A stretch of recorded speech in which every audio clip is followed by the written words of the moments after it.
Hey everyone, welcome back to the channel. Today, we're going to talk about a number that sounds like a huge milestone, $100,000. Hitting that six-figure mark in your savings account feels incredible, right? It feels like you finally made it. It's a symbol of hard work, discipline, and success. But what if I told you that having $100,000 in savings by itself is one of the biggest financial traps you can fall into? It's a comfortable illusion of security, but it's not true wealth, and it certainly won't make you rich. In this video, I'm going to break down why saving alone is a losing game and what you need to do instead to build real, lasting financial freedom. This isn't about shaming savers. It's about upgrading your financial strategy from good to great. So, let's paint a picture. You've done everything right. You worked hard, you cut back on expenses, you diligently saved every month, and finally you see it, $100,000 sitting in your bank account. You feel a wave of relief. You think, I'm safe. I have a cushion.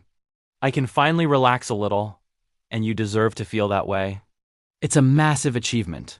The temptation to reward yourself is strong. Maybe it's that new car you've been eyeing, one that's safer and more reliable than your old one. Or perhaps it's putting a down payment on a modest apartment, a place to finally call your own. You tell yourself, I earned this. And you did. You absolutely did. But this is where the danger begins. Let's do the math. A new car, nothing too fancy, could easily cost $30,000 or more. But it's not just the big purchases that are the problem. It's the slow, silent erosion of your savings from rising expenses. Let's call this the silent wealth killer.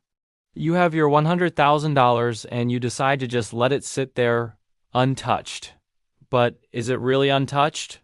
Every single month, money is flowing out. Your rent or mortgage payment goes up year after year. The price of groceries seems to climb every time you visit the store. Gas prices fluctuate, but the long-term trend is always up.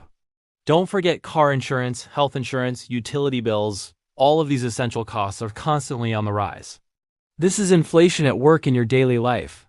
Your $100,000 from last year doesn't buy you the same amount of goods and services this year. While your money is sitting still, the world around it is getting more expensive. So that $100,000 slowly becomes worth $95,000 in purchasing power, then $90,000 and so on. Without any growth, your savings are actively losing value every single day. It's like trying to fill a bucket with a hole in it. This brings us to the core problem. Relying solely on savings means you have zero leverage. Your only source of new income is your active work. You are trading your time for money. Think about it. To build that $100,000, how many hours did you have to work? How many late nights, stressful projects, and missed family events did it take? When you're only saving, the only way to replenish or grow your funds is to trade more of your life, more of your time. This is a direct path to burnout. You're constantly running on a hamster wheel, working just to stay ahead of your expenses and trying to rebuild the savings that life inevitably depletes. There is a hard cap on how much you can earn this way because there are only 24 hours in a day. You can't work 24/7. You need to sleep, you need to rest, you need to live. Relying on active income alone is fundamentally unscalable. You will eventually hit a wall, physically, mentally, and financially. So you have this pot of money, maybe it's down to $60,000 now or even $30,000 after a few life events. You're working harder than ever, feeling exhausted and wondering why you're not getting ahead. The security you felt has vanished, replaced by anxiety. This is the moment where so many people get stuck. They double down on what they know, working more hours, trying to save even more aggressively. But the solution isn't to run faster on the hamster wheel. The solution is to get off the wheel entirely, and the way you do that is through financial literacy. This is the turning point. This is where you stop just playing defense with your money and start playing offense.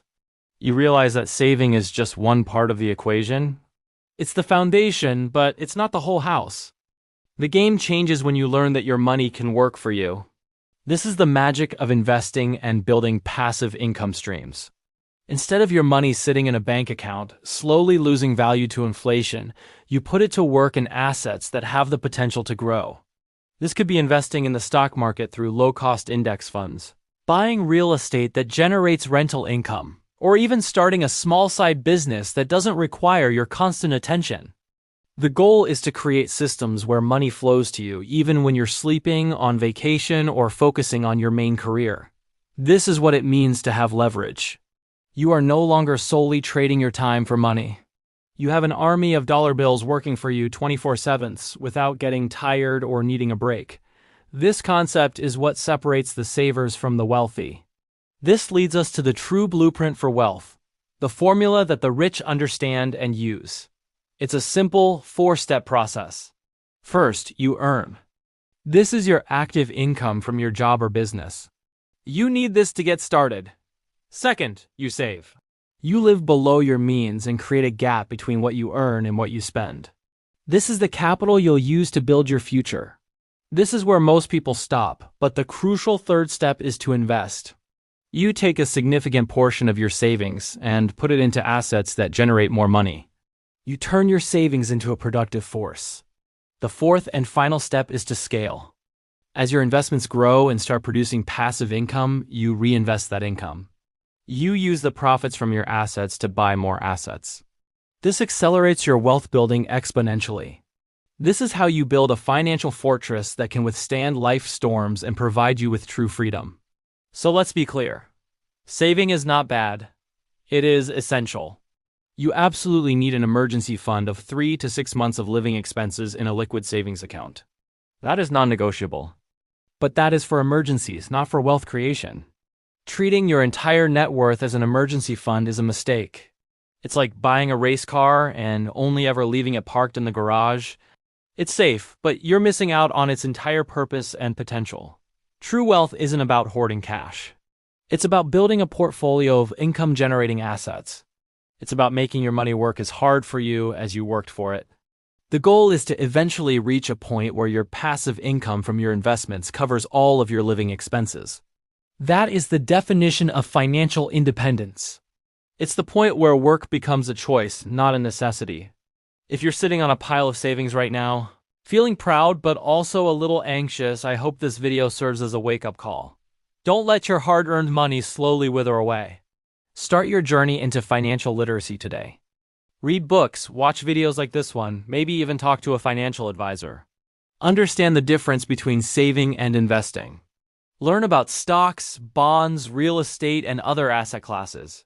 Start small if you need to, but the most important thing is to start.